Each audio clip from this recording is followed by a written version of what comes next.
Listen, boys, if you're new to Warhammer and you could only have 10 books, physical books in your hand, this is what you should read. I would start off with the Horse Heresy. Why? Because it's probably the largest series of books spanning a long period of time that then introduces so many different characters, legions, chapters, things like this. And Space Marines, come on now, right? So you read those first 5 books, starting with Horse Rising.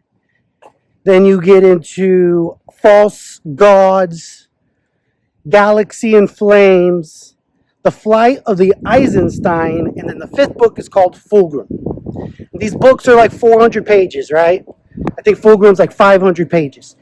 But the thing is, those 5 books, unlike the rest of the series, they don't run chronologically. There's kind of some pulp fiction going on, but they're all in the same timeline in a way where when you read all 5 of them, or when you read the 5th one, you remember stuff about the 3rd or the 4th. It all comes together. And those first 5 really set up the rest of the series for the Horus Heresy. Now, when I decided I was going to read a Warhammer book, I did it on like a whim. I had been watching YouTube videos. I heard of the video game. I'd just been seeing it in media. I was like, I'm going to read one of these books, see what this is all about. Went to a half-price bookstore, and I bought a Horus Heresy book, The Path of Heaven, which is the 37th book in the series, which is it's got White Scars and Emperor's Children, and I learned about chaos and Space Marines and the name. I basically had to use a dictionary because I didn't know the name of armor and things like that. All right, now I do, and that is, boys, another suggestion, strongly recommend, is watch a little bit of the lore that's on YouTube while you're reading it. Try not to do the spoilers, but most of all these books have been written a long time ago. It's hard. Everybody, you should know. Spoiler alert, Horus isn't successful. People know what the outcome of the Civil War is, but watching some of these videos will definitely help you world build, and you can get an idea, a better perspective of just the atmosphere of Warhammer, the hive cities, and the planets and the different areas of the galaxies that they're in and shit. When it comes to Mars and the Adeptus Mechanicus, all these things that they'll reference, you can then real quickly Google ChatGPT to give you some better background, which will really help you read those first 5 books. Now, when it comes to grim dark, the first 5 books in the Horus Heresy, it's pretty grim dark. There's different levels to it, but it's pretty gruesome. Especially some of the Emperor's Children, as they start getting into all kinds of crazy fetishes and chaos stuff. It's really out there, guys, all right? But the next book you should read, it brings more levity into Warhammer. There's a little bit more jokes to be had while still staying true to the setting, which is Hero of the Imperium, which is a Caphis Cain omnibus. And Kane is a commissar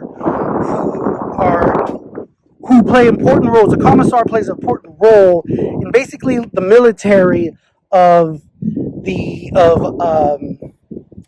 empire, the imperium, for the master of mankind, for the emperor, his army, which is called the Imperial Guard. It's the Millistar. They changed the name in a way, but they're basically like the foot soldiers. These guys are kind of like the captains, sergeants, colonels, but their main thing is motivating the soldiers and being brave and leading the charge.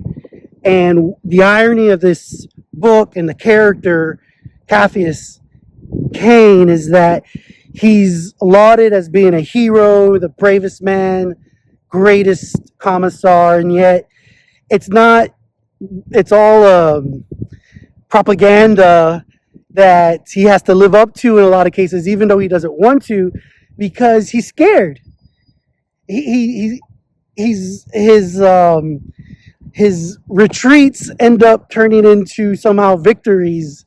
Even though he was trying to run, somehow he runs his way into victory a lot of times, and it's hilarious. But as you read it, you find out no, he really is brave, and he really does care about his troops, and so it's a great book, or a great series of books. It's some short stories and novels. I think the longest story in that omnibus is maybe like 300 pages, maybe less.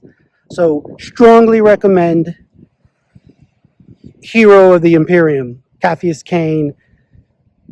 You get into, again, the Imperial Guard, just normal. These are humans who have to battle Xenos, Tyranids, the orcs.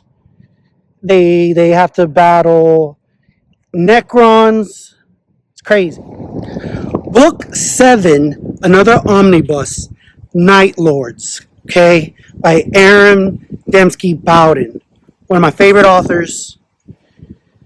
This omnibus is like 800 pages probably.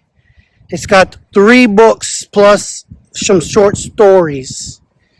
And the grim darkness is on a high scale with the Night Lords.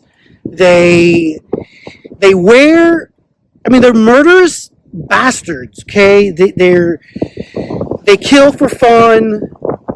They're slaves, basically, who are on their ship, are subjected to just crazy amounts of oppression, and yet you find a way to kind of like them as they're trying to maraud and work their way through internal strife amongst basically themselves as a war band. But just a description, the way the author is able to just describe this, and if you follow my instructions, watch some supplemental content on it, it's just really good. And one of the coolest things about this series of books and the Night Lords, this omnibus, is a lot of it is told from the perspective of those humans, the human slaves, the servitors that are aiding and working for the Night Lords. So that's book 7, highly recommended. Now, to add to your level of Warhammer knowledge, you're going to want to read Eisenhorn, who is an Inquisitor.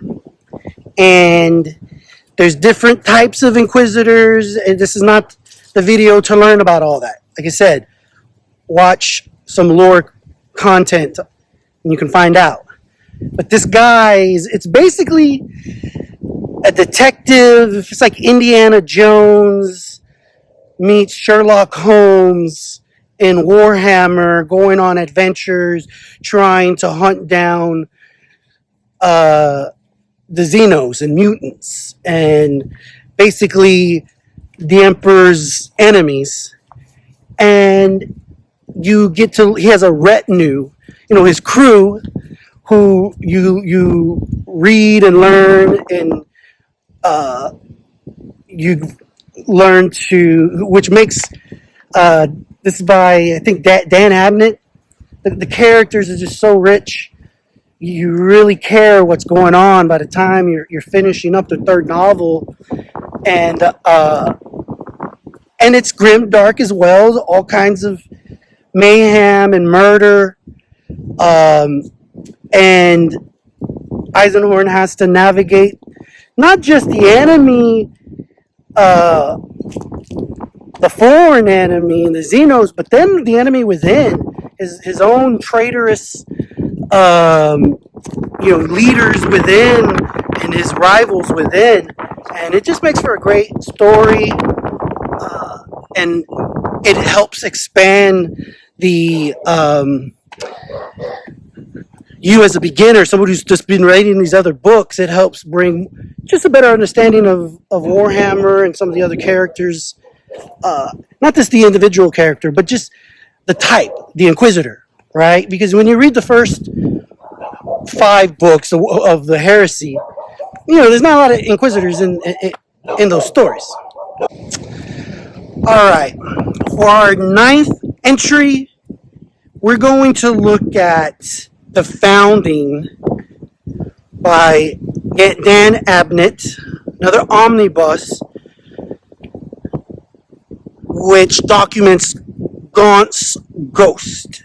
Ibrahim Gaunt, another commissar, but couldn't be any different, couldn't be more different than Commissar Kane.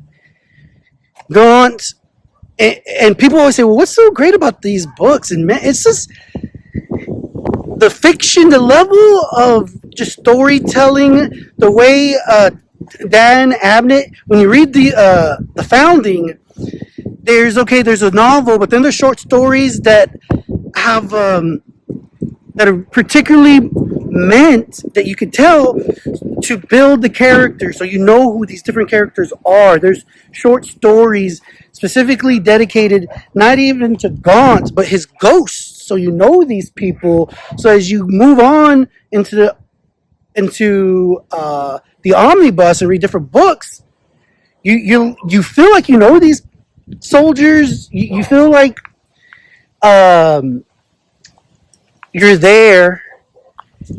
You feel like you can relate in some ways, like you've seen this before, but not like this. When it comes to war movies and stories, and it's just really well written. Dan Abnett is probably my favorite Warhammer author, and if you made it this far, having read the other books, you will 100% enjoy The Founding. I saved what I think is probably the most, if you were just to jump into, would be kind of a hard read, which is The Twice Dead King, which chronicles the Necron and the Necron tier, basically a fellow who's been kind of wronged in his place, and he's trying to, it's kind of like a Game of Thrones situation, but the names are a little strange, on all the books, especially the Horus Heresy. The names of some of these people are kind of odd. The names of places, but this is fantasy, right? Well, when it comes to the Necron tier, these are Xenos, aliens that are billions of years old. These people, they've come. There's a whole complicated lore about them tied in to Warhammer. But when you read, especially the Cassius Kane, Commissar Kane, him and his crew come across the Necron often, and they are a deadly and scary foe. And so, having already read the previous 9, and really, I'm loading this up with omnibuses. So if you made it this far, you've read like 20 books, really. And the Necron tier help you, kind of helps, it gives you a little bit more well-rounded Warhammer reader. If you've read all these, you can say you're no longer a newbie. You're like an amateur, and you can go anywhere from there. You can try all these. I didn't even know what to pick for the 10th. I had at least another 5 honorable mentions. Maybe we'll do an honorable mention video next. But that was my top 10 for newbies. Read these books and then also do the supplemental. Do your homework, boys. Until the next time, Jamin's Daily. Like, share, and subscribe.